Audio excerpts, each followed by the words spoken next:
आज हम लेकर आए हैं उत्तराखंड की बड़ी खबरें। इसमें हम बात करेंगे कोरोना अपडेट से लेकर के मौसम अलर्ट, पेट्रोल डीजल के दाम, स्कूल कॉलेज को लेकर तमाम बड़ी खबरें।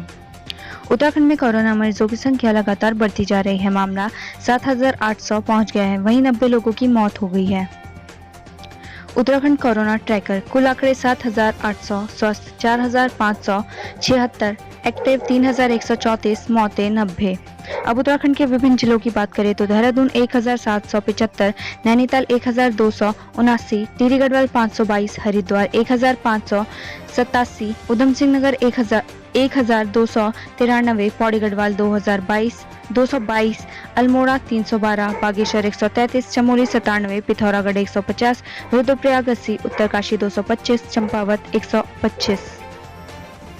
मौसम समाचार। 4 जनपदों में होगी भारी बारिश, येलो अलर्ट जारी। प्रदेश के पहाड़ी और मैदानी जनपदों में आज भी हल्की से मध्यम बारिश का दौर जारी रहेगा। मौसम विज्ञान केंद्र देहरादून के पूर्वानुमान के मुताबिक आज उत्तराखंड के कुमाऊं के जनपदों में अधिकांश हिस्सों में भारी बारिश होने की आशंका जताई है। गढ़वाल के जनपदों में कुछ स्थानों में हल्की बारिश होने की संभावनाएं जताई गई हैं। प्रदेश में आज अधिकतम तापमान 35 डिग्री सेल्सियस रहेगा, जबकि न्यूनतम तापमान 25 डिग्री सेल्सियस रहेगा। अब बात करते हैं डीजल पेट्रोल के दामों की। पेट्रोल और डीजल की कीमतों में लगातार उतार चढ़ाव देखने को मिल रहा है। आज राजधानी देहरादून में पेट्रोल और डीजल की कीमतों में कुछ पैसों का बदलाव देखने को मिल रहा है। बाकी जगह डीजल पेट्रोल के दाम स्थिर हैं। देहरादून में कल पेट्रोल के दाम थे 81 रुपए 43 पैसा, वहीं आज के दाम है 81 रुपए 46 पैसा। डीजल की बात करें तो देहरादून में कल डीजल के दाम थे 73 रुपए 84 पैसा, वहीं आज के दाम है 73 रुपए 87 पैसा। हरिद्वार की बात करें तो कल पेट्रोल के दाम थे 80 रुपए 98 पैसा, यही आज के भी हैं। डीजल की बात करें तो कल हरिद्वार में डीजल के दाम थे 73 रुपए 45 पैसा, यही आज के भी हैं। हल्द्वानी में भी डीजल व पेट्रोल की कीमतों में कोई उतार चढ़ाव देखने को नहीं मिला, इसलिए आज पेट्रोल के दाम है 81 रुपए 11 पैसा, वहीं डीजल के दाम है 73 रुपए 65 पैसा। आचार्य बालकृष्ण का जन्मदिन आज जड़ी बूटी दिवस के रूप में हो रहा सेलिब्रेशन। पतंजलि के सीईओ आचार्य बालकृष्ण का आज जन्मदिन है। 4 अगस्त 1972 को हरिद्वार में जन्मे आचार्य बालकृष्ण ने आज 49वें वर्ष में प्रवेश कर लिया है। कोरोनिल दवा पर हाईकोर्ट में सुनवाई। आज बाबा रामदेव द्वारा निर्मित कोरोनिल दवा मामले में नैनीताल हाईकोर्ट में सुनवाई होगी। अधिवक्ता मणि कुमार ने हाईकोर्ट में याचिका दायर कर कोरोनिल दवा निर्माण को चुनौती दी है। जिलाधिकारी से मिलेंगे शराब व्यापारी। चमोली में अंग्रेजी शराब की कई दुकानों का अधिभार जमा न होने पर जिलाधिकारी ने चमोली के शराब व्यापारियों को नोटिस जारी किया है। जल्द राजस्व जमा न किए जाने पर दुकानों पर निरस्तीकरण की कार्रवाई की जाएगी। आज अपनी समस्याओं को लेकर शराब व्यापारी जिलाधिकारी से मुलाकात करेंगे। आज से अयोध्या में बाहरी को नहीं मिलेगा प्रवेश। प्रधानमंत्री के आगमन के चलते अयोध्या को चारों तरफ से सील करने की तैयारी शुरू हो गई है। इसके लिए अयोध्या समेत फैजाबाद शहर में प्रवेश के सभी मार्गों में पूर्व में किए गए इंतजामों की मॉनिटरिंग की जा रही है। आज से यहाँ किसी भी बाहरी व्यक्ति को प्रवेश नहीं मिलेगा। नियमों का पालन कराना नायब तहसीलदार को पड़ा भारी, लाया गया निंदा प्रस्ताव। भीमताल विधायक राम सिंह कैड़ा ने आरोप लगाया कि नायब तहसीलदार सचिन जूते समेत मंच पर गए और पीठाचार्य से अभद्रता की। बगवाल एकदम शांतिपूर्वक तरीके से नियमों का पालन करते हुए हुई थी। वहीं इस पूरे मामले में एसडीएम आरती गौतम ने बताया कि मंदिर कमेटी और 4 खाम के लोगों ने नायब तहसीलदार के खिलाफ तबादले की मांग की है। मामले पर जांच की जाएगी। जिलाधिकारी के संज्ञान में भी मामले को लाया गया है। छात्रों के लिए शुरू होगा काउंसलिंग सेशन, तैयारियों में जुटा क्षेत्रीय सेवा योजन कार्यालय। कोरोना काल में क्षेत्रीय सेवा योजन कार्यालय की ओर से पहली बार सरकारी स्कूलों में पढ़ने वाले छात्र छात्राओं के लिए काउंसलिंग सेशन शुरू करने की तैयारी की जा रही है, जिसके माध्यम से स्कूली छात्र छात्रों को पढ़ाई के टिप्स के साथ ही करियर काउंसलिंग भी दी जाएगी। बता दें कि क्षेत्रीय सेवा योजन कार्यालय देहरादून की ओर से 15 अगस्त से पहले विभिन्न सरकारी स्कूलों के शिक्षकों को छात्रों की काउंसलिंग की वर्चुअल ट्रेनिंग मुहैया कराई जाएगी, जिसके बाद निर्धारित तिथि पर शिक्षकों की ओर से अपने छात्रों के लिए काउंसलिंग सेशन शुरू किए जाएंगे। वहीं थराली में खाई में गिरी कार, 4 जख्मी। देवाल मुंदोली मोटर मार्ग पर एक ऑल्टो कार दुर्घटनाग्रस्त हो गई। हादसे में कार सवार 4 लोग जख्मी हो गए। हादसे की सूचना के बाद मौके पर पहुंची पुलिस और ग्रामीणों ने घायलों को खाई से बाहर निकाला और उन्हें देवाल अस्पताल में भर्ती कराया। वहीं बागेश्वर में 30 लोग कोरोना पॉजिटिव मिलने के बाद इलाके को बनाया कंटेनमेंट जोन। बागेश्वर के करूर ब्लॉक क्षेत्र में 30 कोरोना संक्रमित पाए जाने पर नवनियुक्त डीएम ने संज्ञान लिया है। वहीं अलमिया, बिल्डिंग, नौधर और बिमोला के कंटेनमेंट जोन को घोषित कर दिया है। मोबाइल गेम्स के जरिए कंपनियां खेल रही ठगी का खेल, अभिभावकों को लग रहा चूना।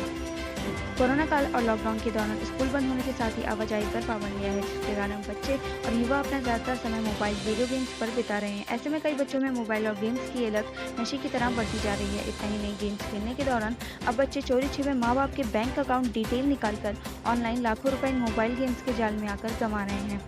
देहरादून साइबर पुलिस स्टेशन में कई अभिभावक मोबाइल गेम्स और कंपनियों के खिलाफ ठगी की शिकायत कर चुके हैं। इतना ही नहीं, इस विषय में मनोचिकित्सकों का मानना भी है कि ठगी वाले मोबाइल गेम्स बच्चों के दिलो दिमाग पर बुरा असर डालते हैं, जिससे वे भविष्य में मानसिक रोगी भी हो सकते हैं। 14 अगस्त से नंदा देवी लोक जात यात्रा, देवराड़ा को यात्रा पड़ाव बनाने की मांग।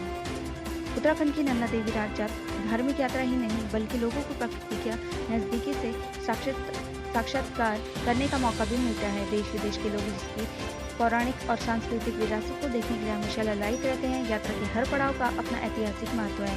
गढ़वाल के अधिष्ठात्री देवी मां नंदा की हर वर्ष ऐतिहासिक लोकजात यात्रा कुरूर से कैलाश की ओर भाद्रपत्र माह में रवाना होती है। हर वर्ष यह ऐतिहासिक यात्रा लोकजात के रूप में होती है। वहीं 12 वर्षों में एक बार बृहद यात्रा, एशिया की सबसे लंबी यात्रा, राजजात यात्रा के रूप में आयोजित होती है। हर वर्ष होने वाली लोकजात यात्रा कुरूर से विभिन्न पड़ावों को पार करते हुए बेदनी कुंड में डोली स्नान और पूजा अर्चना के बाद मां नंदा की डोली विभिन्न पड़ाव को पार करते हुए अपने ननिहाल यानी देवराड़ा पहुंचती है और 6 मास तक विराजमान होती है। भारत ने लद्दाख में मोर्चे पर T-90 टैंक लगाए। भारत ने लद्दाख में चीन के दुस्साहस का जवाब देने की आक्रामक रणनीति को अमल में लाना शुरू कर दिया है। चीन द्वारा दौलत बेग ओल्डी और देपसांग में 17,000 सैनिकों और सशस्त्र वाहनों को तैनात किए जाने के बाद भारत ने T-90 टैंकों को मोर्चे पर उतार दिया है। भारी संख्या में सैनिक भी तैनात किए गए हैं। कोरोना संक्रमित युवक अस्पताल से फरार हुआ। जिला अस्पताल में टेस्ट कराने आए शिमला बहादुर निवासी युवक की कोरोना रिपोर्ट पॉजिटिव आने पर वह मौके से फरार हो गया। स्वास्थ्य कर्मियों की सूचना पर पुलिस ने युवक की खोजबीन की लेकिन उसका कोई सुराग नहीं लगा। पंतनगर थाने में युवक के खिलाफ मुकदमा दर्ज कर लिया गया है। खटीमा निवासी जवान की ट्रेन से गिरकर मौत। ट्रेन से यूनिट के साथ कोलकाता से जम्मू कश्मीर जा रहे खटीमा के चकरपुर महतगांव निवासी जवान की ट्रेन से गिरकर मौत हो गई। जवान की मौत की जानकारी दूसरे दिन तब हुई जब जवान के ट्रेन में नहीं होने पर उसकी खोजबीन की गई। पड़ताल करने पर पता चला कि पश्चिम बंगाल में ट्रेन से गिरकर जवान की मौत हो गई। जवान का पार्थिव शरीर मंगलवार आज शाम उसके गाँव पहुंचेगा। जवान की मौत की खबर केवल उसके पिता और भाई को है। टिप्पन टॉप के पास दर की चट्टान, 4 घंटे NH ठप। चंपावत टनकपुर के बीच टिप्पन टॉप के पास दिन भर मलबा गिरने से सिलसिला जारी रहा। सुबह करीब 6 बजे और 10 बजे चट्टान दरक गई, जिससे 2.5 घंटे तक आवाजाही बाधित रही। इस दौरान कई वाहन और यात्री अधर में फंसे रहे। चाय वाले के 7 परिजन संक्रमित। जिले में सोमवार को 13 नए मरीजों में कोरोना की पुष्टि हुई है। इसके साथ ही अब जिले में कोरोना संक्रमित मरीजों का आंकड़ा 330 पहुंच गया है। रानीखेत में कार खाई में गिरी, 8 घायल। रानीखेत से ग्राम अम्याड़ी जा रही कार सोमवार को किलकोट के पास खाई में जा गिरी। हादसे में 1.5 साल की बच्ची, चालक सहित कार सवार 8 लोग घायल हो गए। गंभीर रूप से घायल कार चालक एक महिला को राजकीय चिकित्सालय से हल्द्वानी रेफर कर दिया गया है। सोशल डिस्टेंसिंग को दरकिनार कर कार में क्षमता से अधिक सवारियां बैठाई गई थी। शिक्षकों और आंगनबाड़ी वर्करों को करने होंगे डिप्लोमा कोर्स।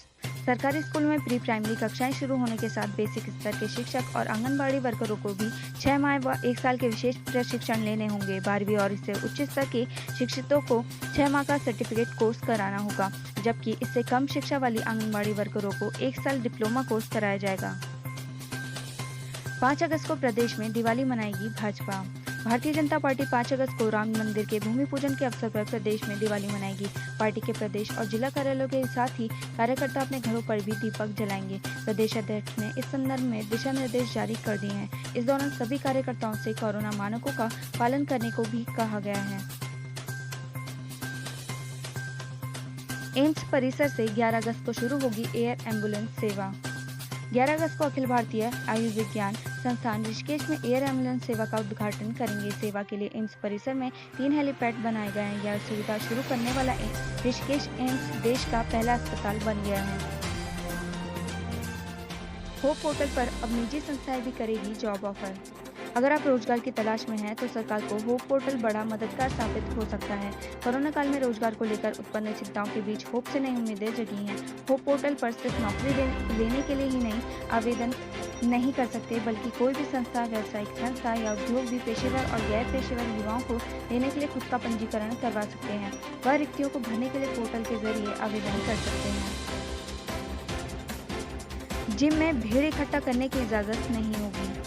देश में जिम और योग केंद्र 5 अगस्त से खुल जाएंगे। केंद्रीय स्वास्थ्य मंत्रालय ने इसके लिए आवश्यक दिशा निर्देश सोमवार को जारी कर दिए। फेस कवर या मास्क जरूरी होगा। हालांकि जिम में व्यायाम करते समय मास्क पहनने की अनिवार्यता नहीं होगी। घर आने की खुशी है, मगर अभिषेक की चिंता भी। कोविड-19 महामारी को मात देकर घर लौटे बॉलीवुड के महानायक अमिताभ बच्चन ने देखभाल करने वाले डॉक्टरों के प्रति आभार व्यक्त किया है। साथ ही अमिताभ ने कहा कि उन्हें घर आने की खुशी तो है, मगर वे बेटे अभिषेक के लिए चिंतित हैं। केदारनाथ हाईवे पर पत्थर गिरने से युवक की मौत। केदारनाथ हाईवे पर बांसवाड़ा में पहाड़ी से पत्थर गिरने से एक युवक की मौत हो गई। युवक अपने परिवार के साथ रक्षाबंधन मनाकर तृतीय केदार भगवान तुंगनाथ के दर्शन के लिए जा रहा था। इस घटना पर अनेक लोगों ने गहरा दुख जताया। 3 दिन पहले केदारनाथ हाईवे पर रुद्रप्रयाग संगम के पास भी एक व्यक्ति की पहाड़ी से गिरने से मौत हो गई थी।